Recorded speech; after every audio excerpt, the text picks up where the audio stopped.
ഈ മൂകാംബികയിൽ പോയി കല്യാണം കഴിക്കാമെന്ന് തീരുമാനിക്കുമ്പോഴും അവിടെയും ഒരു കഥകളുണ്ട്. അവിടെ ചെന്നപ്പോഴാണ് IV ശശി സാറിനെയും വൈഫിനെയും ഒക്കെ കണ്ടത്. അതെങ്ങനെയായിരുന്നു ചേച്ചി?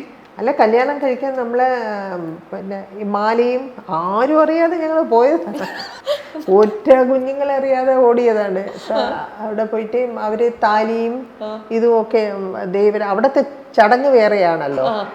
അതൊക്കെ എടുത്തു കഴിഞ്ഞാൽ ആദ്യം കുങ്കുമം തൊടിപ്പിച്ച് അത് കഴിച്ച് ഇങ്ങനെ എടുത്ത്, അപ്പൊ ഈ മാല ഇടുമ്പോ ഇങ്ങനെ അറിയാതെ ശ്രീകുട്ടൻ നോക്കിയപ്പം സീമ ചേച്ചി ബാക്കില്, തൊട്ട് ബാക്കില്.